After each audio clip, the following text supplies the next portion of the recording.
Assalamualaikum warahmatullahi wabarakatuh, pemirsa Sultan TV. Selamat pagi semuanya, apa kabar? Semoga dalam keadaan sehat dan semangat untuk beraktivitas di hari ini.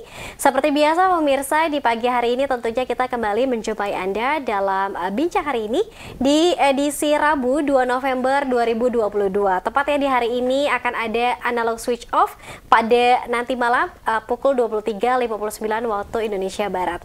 Sebelum kita membahas tema kita yang sangat menarik di hari ini pemirsa, kita ingatkan kembali untuk Anda yang belum memfollow media sosial kita di Instagram kita di @sultantv.co dan juga @beritasultantv, lalu fanpage Facebook kita di @kreatifsultan dan juga YouTube streaming kita di Sultan TV. Anda juga nanti bisa menyaksikan tayangan kita melalui TV satelit Nini Media di channel 026. Dan nanti di segmen ketiga seperti biasa Anda bisa langsung ikut interaksi dan juga bertanya ya kepada narasumber kita di hari ini melalui live chat di Sultan TV streaming. Dan senang sekali pemirsa, di pagi hari ini kita akan membincang tema yang sangat menarik terkait dengan akselerasi dan digitalisasi penegakan hukum di Provinsi Banten. Telah hadir di studio Sultan TV Bapak Yunda Hasbi selaku Panitera Pengadilan Tinggi Banten. Assalamualaikum Pak Yunda. Waalaikumsalam warahmatullahi wabarakatuh. Sehat ya Pak? Sehat, alhamdulillah. Alhamdulillah. Terima kasih banyak Bapak sudah mau membersamai kita ya pagi hari ini di studio Sultan TV. Ya, sama-sama. Kami juga berterima kasih sudah ikut mensosialisasikan program unggulan Mahkamah Agung. Amin. Ya, karena Berpadu ini kan sebuah program termasuk program unggulan Mahkamah Agung dalam rangka melayani masyarakat. Ya, saya kira baik, gitu. nanti kita akan bahas soal SPPT TI dan Iya. juga Berpadu ya. Ini sistem digitalisasi yang sudah ada dari Mahkamah Agung kemudian diturunkan ke daerah-daerah. Baik, mungkin sebelum kita bahas secara spesifik Pak soal SPPT TI dan juga Berpadu ini sebetulnya apa sih, pemirsa nanti bisa simak pembicaraan kita ya. Namun seperti apa sih Pak, bagaimana nih gambaran hukum di Provinsi Banten saat ini seperti apa? Kalau menurut pandangan saya, masyarakat Banten itu sebetulnya dengan masyarakat Jakarta itu hampir sama ya, dekat ya, karena di samping secara geografi dekat juga tingkat pendidikan saya kira udah hampir sama rata ya. Jadi kesadaran hukum saya kira di Banten ini cukup tinggi, tidak terlalu jomplang lah dengan masyarakat Jakarta pada ibu kota gitu. Jadi segala macam peraturan yang berlaku di ibu kota juga saya kira di Banten sudah diberlakukan ya. Contohnya etle kan, begitu kita keluar dari tol itu kita sudah dipotret-potret tuh kalau lupa sampai. Betul. Ya, jadi saya kira Banten sama khususnya Kota Serang ya, sama DKI Jakarta tuh rasanya nggak beda lah untuk perlakuannya termasuk ini. Saya kira begitu ya, cukup maju. Baik, karena memang secara letak geografis ya, ini sangat dekat ya dengan DKI Jakarta. Ini lewat tol hanya beberapa jam saja. Nah, untuk masyarakatnya sendiri Pak, bagaimana secara umum gambaran pengetahuan atau mungkin edukasi hukum di tengah masyarakat saat ini di Provinsi Banten seperti apa? Kalau kami dulu ya, dulu kita tuh masih gabung ada namanya penyuluhan hukum ya. Nah, sekarang juga saya kira masih berjalan itu ya, penyuluhan hukum di mana, di tingkat, cuman yang mengadakan itu biasanya tingkat pengadilan negeri. Jadi kalau kami di pengadilan tinggi itu tugas utamanya sebetulnya pembinaan dan pengawasan gitu. Jadi kalau ada atau pelaporan biasanya, jadi kalau ada orang tidak terlayani itu biasanya mereka melapornya ke kami, walaupun ada misalnya siwas kan. Nah, biasanya pun kalau dari Mahkamah Agung karena begitu banyak lapor dia akan timbahkan lagi ke kami gitu. Jadi di Mahkamah Agung itu namanya siwas, sistem pengawasan Mahkamah Agung kan, ada pelanggaran di PN karena pengadilan itu yang beroperasional sebetulnya tingkat pengadilan negeri. Jadi berbeda kami dengan kejaksaan atau kepolisian gitu kan. Jadi kalau ada masalah, misalnya kalau ada penanganan perkara, di polisi kan mulai dari Polsek, Polres, Polda, bisa nyidik kan, ya kan. Misalnya Polsek itu dia berkontak, Polsek atau Polres itu kan dia langsung ke kontak dengan Kejaksaan Negeri biasanya. Nah kalau Polda biasanya ke Kejaksaan Tinggi gitu. Bareskrim ke Kejaksaan Agung gitu.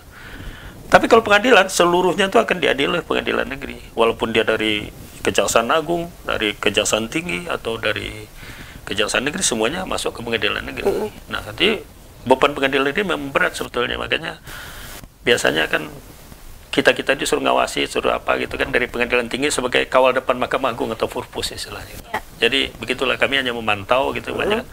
Tapi memang kami juga ditugaskan minimal setahun itu 2 kali harus turun ke bawah meriksa tuh pengadilan negeri. Jadi kalau kami lihat juga otomatis kan data-data itu kami ambil dari pengadilan kan. Berapa sih perkara-perkara apa aja sih ini kan.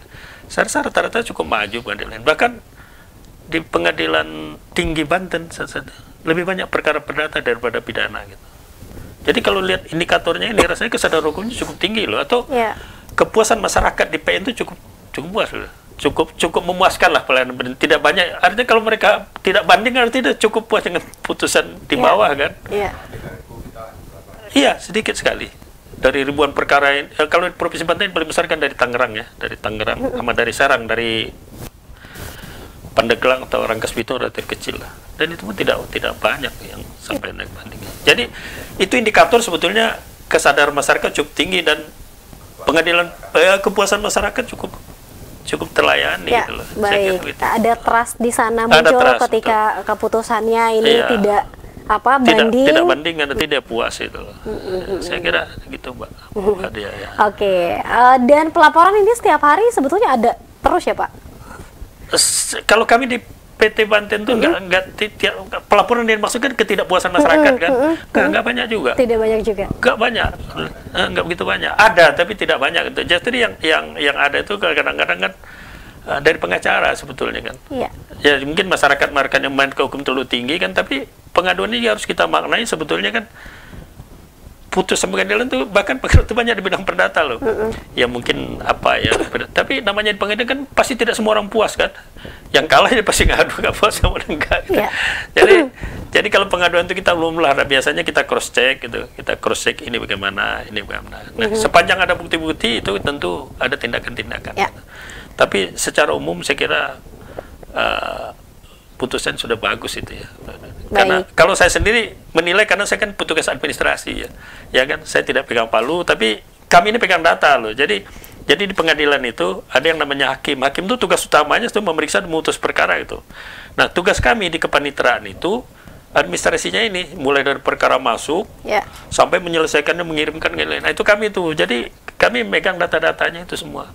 Kami yang mendistribusikan perkara segala macam, bukan menuju ya, jadi mendelivery lah segala macam jasa. Saya kira itu Mbak Dea. Baik. Ini terkait dengan tadi Pak pengawasan, kemudian juga pengaduan dari masyarakat juga. Apakah ini memasuki era digitalisasi? Apakah para penegak hukum mungkin di Pengadilan Tinggi Banten ya Pak ini sudah ke arah sana juga untuk menerapkan digitalisasi? Sudah, bahkan kita punya ini kan. Facebooknya ada, SPP, bahkan Instagram juga ada kan. Media sosial ada, kita buka semua itu pengaduan. Dan ada juga kalau di kita tuh namanya PTSP, jadi ICP, pelayanan terpadu satu pintu itu PTSP. Jadi juga sebetulnya dengan digitalisasi ini terus terang mengurangi impact pertemuan person to person gitu, sehingga dulu kan dicurigai kan misalnya ya kan terjadi kolusi segala macam. Sekarang sangat diminimalisir gitu. Ada namanya zona merah tuh, kalau dipagar tuh orang nggak bisa masuk. Jadi kalau ada para pihak bertemu itu mesti bertemu di ruang temu terbuka gitu. Jadi nggak boleh, dan tidak boleh hakim terima tamu, hanya kami yang terima tamu. Hakim nggak terima tamu. Hanya kami gitu, kami duduk situ mencapai apa nanti kami data. Dan kalau memang betul-betul bertemu hakim banyak kan, itu harus tanya lawannya dulu mau ketemu nggak boleh. Gitu. Dan ada hotline-nya juga kah Pak untuk Pengadilan Tinggi Banten? Iya, hotline ada kan. Iya, Siwas itu terbuka. Siwas Mahkamah Agung. Nah, biasanya kalau mereka mengadu ke Siwas itu teliti itu. Cuman di Mahkamah Agung itu terlalu banyak pengaduan kan, dia nanya seluruh Indonesia kan. Biasa akan disurati ke kita ke Pengadilan Tinggi untuk ditindaklanjuti loh. Nah, nanti biasanya ketua pengadilan tinggi itu membuat tim pemeriksa gitu, nanti dibuat berita acaranya, panggil saksi-saksinya siapa, apa pengaduannya, apa keluhannya, apa buktinya dan sebagainya dan sebagainya. Kita buat berita acaranya. Nah, nanti tindakan apa kita serahkan kepada yang berwenang. Silakan tindakan. Kalau ada pelanggaran dari kita, ya silakan bertindak gitu. Itulah artinya. Jadi itu kira-kira Nah, Pak Yunda mungkin juga bisa dijelaskan juga kepada masyarakat dan juga pemirsa nih, apakah kemudian dengan adanya digitalisasi ini para penegak hukum juga ini ada kebermanfaatan dan keuntungannya juga Pak? Mungkin selain tadi adanya minimalisasi face to face ya dengan betul. pengaduan, apakah responnya juga bisa lebih cepat lewat digitalisasi? Oh, pasti lebih cepat. Dengan digitalisasi ini misalnya kan begitu ada data, pertukaran data itu kan, Jadi polisi punya data, dia kasih tahu jaksa ini boleh sedikit, dia tahu siapa terdakwanya, dan itu bisa dilihat oleh, ya kan, dari pengadilan bisa lihat, dari Anda bisa lihat, bahkan nanti data itu di Kemenkom atau LP, dalam ini kan biasanya kan kita berkaitan dengan masalah rutan. Ya. Jadi ini embrionya dulu tuh kan ada namanya Mahkejapol, zaman dulu ya. Jadi ada Mahkamah Agung, KKM, Kejaksaan, dan Kepolisian itu rapat biasanya untuk mensinkronkan apa-apa ini kan. Intinya inilah adalah untuk memaksimalkan pelayanan kepada masyarakat gitu. Jadi intinya bagaimana memudahkan pelayanan. Misalnya Mbak Dia nih mau bozok keluarga tahan. Kemana? Kan bingung kalau masyarakat tahu. Wah, ditangkap polisi kemana? Polisi pada udah lempar ke jaksa, jaksa sudah lempar ke pengadilan. Itu kan kewenangannya semua beralih tuh. Dari tahanan polisi tadinya begitu lempar jaksa dia tidak berwenang lagi. Jaksa lempar ke dia tidak berwenang lagi. Tapi masyarakat kan merasa dipimpong kalau lari ke sana kemari kan. Nah, akhirnya dengan bentuknya berpadu ini dia bisa minta ke polisi, Pak, keluarga saya ini ada di LP Cipinang. Kemana saya pengen besuk? Katanya harus minta surat ke mana. Nah, polisi dengan buat akun itu kan bisa misalnya ini tahannya sudah beralih dari Kejaksaan ke Kepolisian, dibuka aja kan katanya. Nanti diverifikasi kan, Anda siapa? Nah, saya kirim datanya, keluar suratnya dia langsung ke tahan, oh nih di sel nomor sekian silakan tahan. Nah, sana kan udah tahu juga dia baca surat, dia terima, oh ya data cocok. Silakan ketemu keluarganya gitu. Jadi intinya adalah sebetulnya Mahkamah Agung ini sangat ingin melayani masyarakat dengan baik gitulah, ingin supaya tidak ada alasan ya dengan asas peradilan sederhana, cepat dan biaya ringan, itulah intinya itu. Makanya kami itu kemarin dikejar-kejar tuh, yang aktif itu Mahkamah Agung loh sebetulnya kemarin untuk berpadu yang kita kami tuh pontang-panting urus itu karena di atas sudah implementasi. Sementara kita di sini running macam oh ini harusnya begini Pak begini, sehingga akhirnya kan jadi bukan pelaksanaan, komitmen kan, betul-betul komitmen kita harus bikinkan itu. Komitmen bersama gitu untuk dukung itu antara penegak hukum. Karena tiap instansi biasanya kan aturan dalam itu beda-beda gitu. Jadi harus